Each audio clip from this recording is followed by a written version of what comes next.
Hello guys, welcome to my channel and welcome to my new blog. আজকে সকাল সকাল মানে পুরো ভোরবেলাতে আমরা সেজেগুজে সবাই রেডি হয়ে গেছি। আর ঘড়িতে দেখো 4টে বাজে, এখনও সূর্যের আলোই ফোটেনি। এই অন্ধকারের মধ্যেই গাড়ি করে আমরা বেরিয়ে পড়লাম আমাদের ডেস্টিনেশনে। আমাদের ডেস্টিনেশন আজকে কোথায় সেটা তো একটু পরেই জানতে পারবে। আর মাঝখানে আমরা বামনগাছিতে একটু দাঁড়িয়েছিলাম চা খেতে। আর এই যে দেখো আমরা এয়ারপোর্টের কাছাকাছি চলে এসেছি। হ্যাঁ, আজকে আমরা কিন্তু যাচ্ছি এয়ারপোর্টে যাচ্ছি কারণ আমাদের একটা ফ্লাইট আছে। সেখান থেকে আমরা কোথায় যাব সেটাও একটু পরে তোমরা জানতে পারবে। তো এয়ারপোর্টে আসার পর প্রথমে আমরা সিকিউরিটি চেকিং করলাম, তারপরে বোর্ডিং পাস নিয়ে এসে বসলাম আর একটু মোমো খেলাম। মোমোটা কিন্তু একটু এক্সপেন্সিভই লেগেছে আমার। যাই হোক, তো আমরা এখানে অনেকক্ষণ আগেই চলে এসেছিলাম বলে বসে বসে ভিউজটা দেখছিলাম। ভীষণই ভালো লাগছিলো আজকে ভিউটা দেখতে, কারণ প্রচণ্ড রোদ ছিল। আর আমাদের ফ্লাইটটা ছিল ভিস্তারাতে। তো 8:30টার দিকেই ভিস্তারা আমাদের ফ্লাইটটা দিয়ে দিল আর আমরা সবাই মিলেই চলে গেলাম ফ্লাইটের মধ্যে বসার জন্য। এটা কিন্তু আমার সেকেন্ড টাইম ফ্লাইটে ওটা। ফার্স্ট টাইমের এক্সপিরিয়েন্সটা আমার ভীষণই ভালো ছিল, প্রচুর ঝামেলা হয়েছিল, কিন্তু এইবারেরটা আমার ভীষণই ভালো এক্সপিরিয়েন্স। আমরা প্রথম থেকে জানলা ধারে সিটই বুক করে গেছিলাম, তাই জন্য আমার ভীষণই ভালো লাগছিলো। তো আমাদের ফ্লাইটটা টেক অফ করার কথা ছিল ওই 9:30টার দিকে, কিন্তু একটু ডিলে হচ্ছিল, কেন আমি সেটা বলতে পারবো না।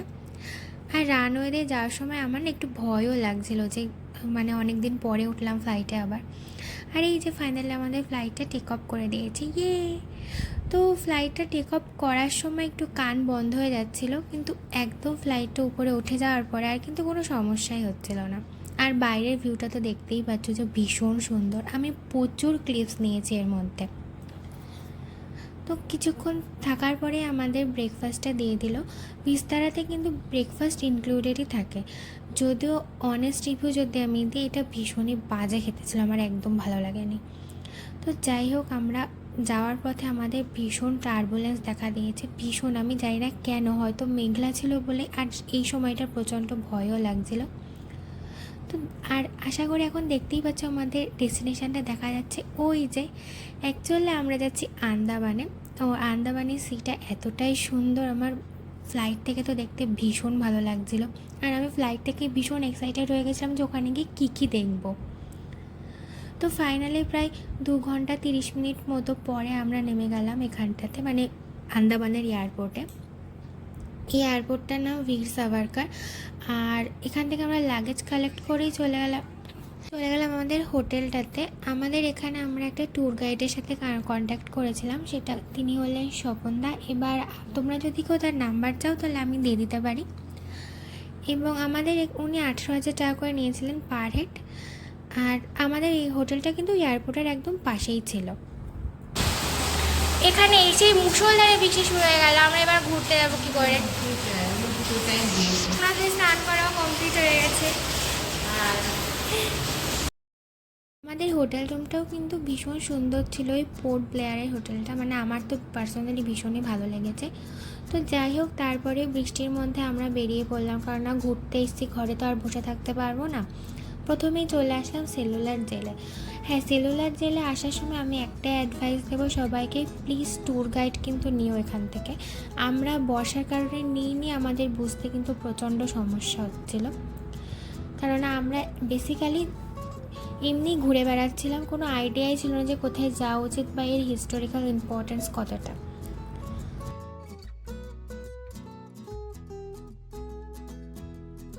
তবে দেখে এতটুকু বুঝতে পারছিলাম যে সেলুলার জেলে সবারই প্রচণ্ড কষ্ট হতো। ওইটুকু একটা রুমের মধ্যে মানুষ কি করে থাকতো আমি সিরিয়াসলি ইম্যাজিনও করতে পারি না। যাই হোক, তারপরে আমরা বেরিয়ে গেলাম একটা বিচে, কেননা সেলুলার জেলে লাইট শোটা হবে আর রাত্রিবেলায়, তো ততক্ষণ ওখানে না থেকে আমরা ভাবলাম যে একটু বিচ থেকে ঘুরে আসি। আর তার মধ্যে বৃষ্টিটাও অনেকটাই থেমে গেছিলো বলে একটু সুবিধাও হচ্ছিল, যদিও আমরা করার ইচ্ছা করতে সমস্যা হবে। তো এর মধ্যে আমরা একটু চাও খেয়ে নিলাম। এরম সমুদ্র আর তার পাশে নারকেল গাছ কিন্তু খুব একটা দেখা যায় না, ভীষণ ভালো লাগছে দেখে ব্যাপারটা। আর আমি ছাতা মাথায় দিয়ে ঘুরে বেড়াচ্ছি, কি আর করবো, সবাই বসে আছে। তো আমরা করবাইন স্কোপ বিচ থেকে এবারে চলে যাচ্ছি সেলুলার জেলের দিকে। দেখা যাক আজকে লাইট শো হয় কিনা আবার। ছোট হয়ে গেল খুব দেখে নিলাম কপাল ভালো ভাই লাইট শো দেখি। ভালো লেগেছে রে এই শো। তো তারপরে আমরা এত টায়ার্ড ছিলাম, ঘুমিয়ে পড়েছিলাম। আর নেক্সট দিন আবার সকাল সকাল উঠে রেডি হয়ে গেলাম ব্রেকফাস্ট করে। আজকের দিনটা কিন্তু বেশ সানি। আজকে ডে 2 আর আমরা সবাই বেরিয়ে পড়েছি আবার গাড়ি করে।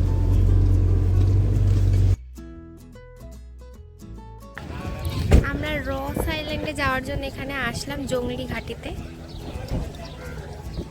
জংলি ঘাটি থেকে আমাদের একটা ছোট বোটে করে যাওয়ার কথা রস আইল্যান্ড আর নর্থ বে আইল্যান্ডে।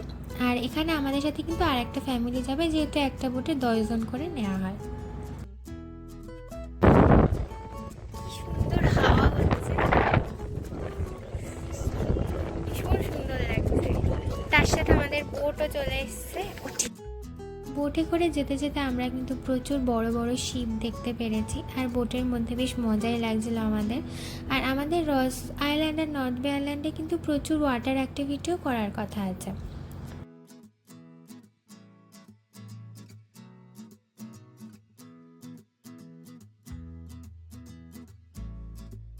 আমার জেট স্কি করার অনেক দিন ধরে প্রচুর ইচ্ছা ছিল, সেটা আমাদের রস আইল্যান্ডে এসেই পূরণ হয়ে গেল। আমার কিন্তু ভয় লাগছিল, কিন্তু যাই হোক ভালোও লেগেছে।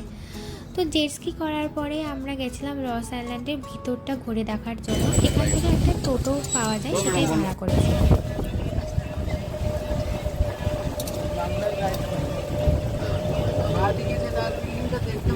বাবা শুনতে পাচ্ছ?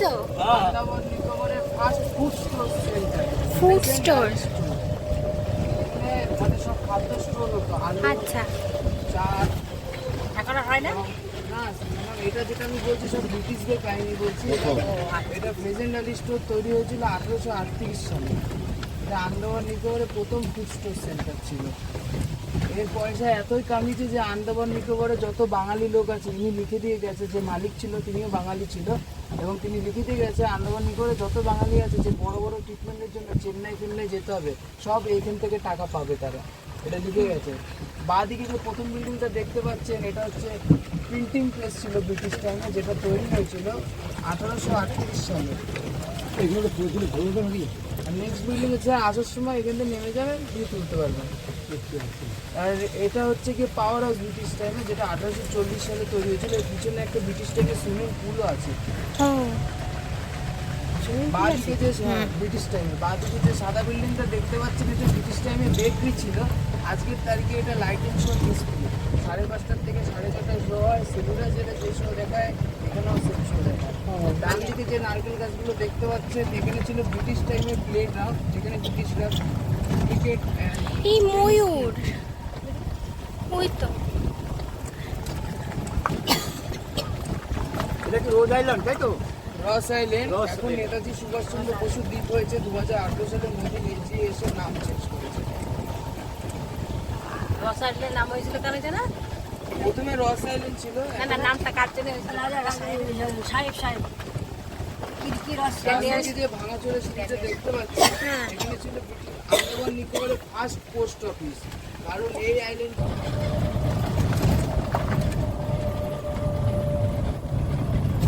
গান্ধী দেখতে পাচ্ছেন, এটা ছিল ব্রিটিশদের জুনিয়র ক্লাব। এখানে 3টে রুম ছিল, একটা ডান্স রুম, একটা বার রুম, একটা কার্ড রুম, তাস খেলার রুম। বিল্ডিংটার নাম হচ্ছে সাব বুটিনেন ক্লাব, জুনিয়র ক্লাব। এখানে জুনিয়র সিটিজেন লোকেরা এই ক্লাবে থাকছে। বড়দের ক্লাবও ছিল।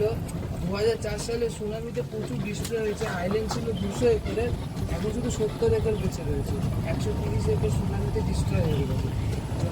কি সুন্দর ময়ূর দেখো বাবা। বিল্ডিংটা দেখতে পাচ্ছেন, এটা ছিল চার্চ, প্রেস ব্রেটিয়ান চার্চ। এই চার্চ তৈরি হয়েছিল 1840 সালে। ওয়াইপারের সেকেন্ড ছিল এইটা, আর থার্ড জেল হচ্ছে সেলুলার জেল। সেলুলারটাই শুধু বেঁচে আছে। সেলুলার জেলই চলছে আন্দামান নিকোবরে। আর ওই ওয়াইপার জেল আইল্যান্ডের দিকে যে সিঁড়িটা দেখতে পাচ্ছেন, এখানে ছিল ব্রিটিশ কমিশনের বাংলো, যেখানে সেকেন্ড ওয়ার্ল্ড ওয়ারের দ্বিতীয় বিশ্বযুদ্ধে জাপানিজরা বম্বিং করে পুরো ডিস্ট্রয় করে দিয়েছিল। বাঁদিকে যে বিল্ডিংটা দেখতে পাচ্ছেন, এটা ব্রিটিশ টাইমের চার্চ ছিল। চার্চের নাম ছিল রোমান ক্যাথলিক চার্চ। তৈরি হয়েছিল 1845 সালে। আজকের তারিখে এটা পাওয়ার হাউস। এই পাওয়ার হাউসে রস আইল্যান্ডে ইলেকট্রিসিটি কন্ট্রোল। ব্রিটিশদের মেন গার্ড রুম ছিল, মানে যেখানে ওয়েপেন সব রাখা। ও ঘরটা দেখতে পাচ্ছেন, এটা ছিল ব্রিটিশের সোলজারদের থাকার ঘর। এখানে ব্রিটিশ টাইমে 165 জন ব্রিটিশ সোলজার থাকতো, পুরো প্রথম থেকে শেষ সীমান্ত পর্যন্ত ট্রুপস ব্যারেক। এই ফার্স্ট সাইড ভালো রয়েছে, তাই এখানে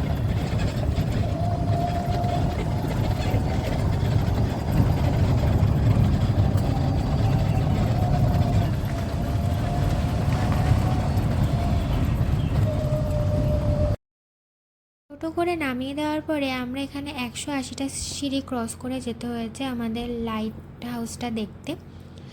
তো জায়গাটা কিন্তু ভীষণই সুন্দর, আর লাইট হাউসের কাছে পৌঁছে কিন্তু জায়গাটা আমার ভীষণই পছন্দ হয়েছে। আর এখানে আমি প্রচুর ফটো তুলেছি। ওই যে দেখতে পাচ্ছ লাইট হাউসটা দেখা যাচ্ছে।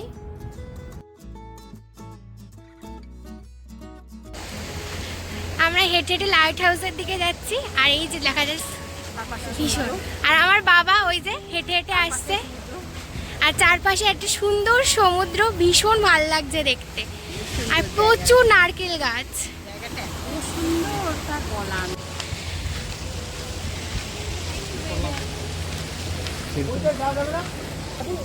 ওই যে কাঁকড়া দেখা যাচ্ছে।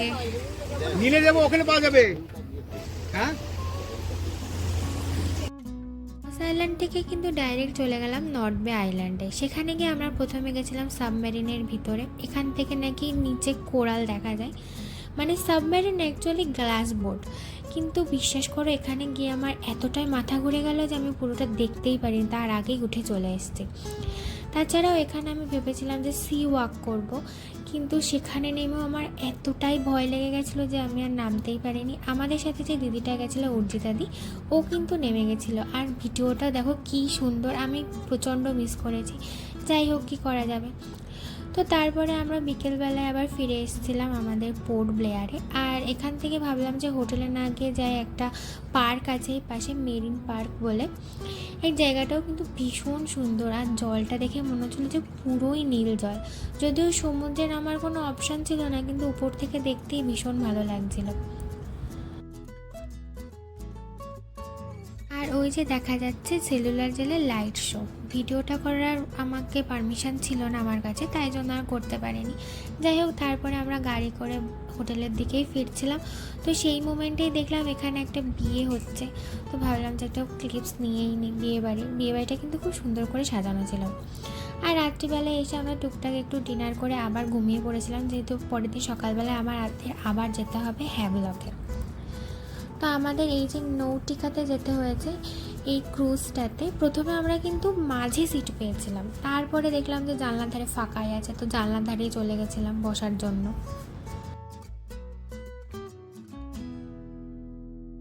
তার মধ্যেই আমি একটু চা খেলাম, আর তারপরে সবাই এর মধ্যে তো ক্রুজের মধ্যে নাচানাচি করছিল। আর এইভাবে পৌঁছে গেলাম 1 ঘন্টার মধ্যেই হ্যাভলকে গিয়ে ওয়েদারটা আজকে বেশ ভালোই ছিল, একটু মেঘলা ছিল, কিন্তু জলটা দেখে তো আমি জাস্ট পাগল হয়ে গেছি, এত সুন্দর নীল জল। তো আমাদের হোটেলটার সামনের এইটা হচ্ছে ভিউ। হোটেলটার সামনেই পুরো একটা সুন্দর প্রাইভেট বিচ। আমার এত ভালো লেগেছে এখানটায়, আমরা সকালবেলার থেকে এসেই অনেকক্ষণ বসেছিলাম। আর এই যে আমাদের কটেজটার লাইটটা কম ছিল বলে আমার একটু মানে অড লাগছিল, কিন্তু খুব একটা খারাপ না। সেজে গুজে বেরিয়ে পড়েছি।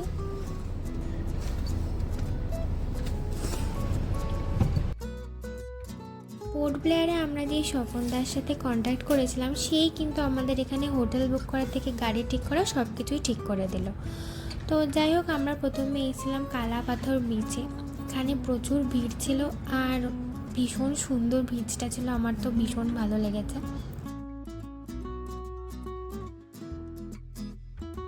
বিচটাতে কিন্তু প্রচুর বড় বড় কালো রঙের পাথরও আছে। তো আমরা সেই দিকেই হেঁটে হেঁটে যাচ্ছিলাম, আর সেখানে গিয়ে অনেকগুলো ফটোই ক্লিক করেছিলাম। কালাপাথর বিচ থেকে চলে আসলাম রাধানগর বিচে। এখানে কিন্তু স্নান করার জন্য পারফেক্ট একটা বিচ, আর এখানে কিন্তু ড্রেস চেঞ্জ করারও জায়গা আছে। আমার মা বাবা সবাই স্নান করেছে, শুধু আমি বাদে। আমার খুব একটা ইচ্ছা করছিল না। চারিপাশটা ভীষণ সুন্দর। অলরেডি আমার জামাও ভিজা শুরু হয়ে গেছে। আর ওই পাশে কিসের ধোয়া, কিন্তু ভীষণ সুন্দর লাগছে। আর কত বড় বড় ঢেউ।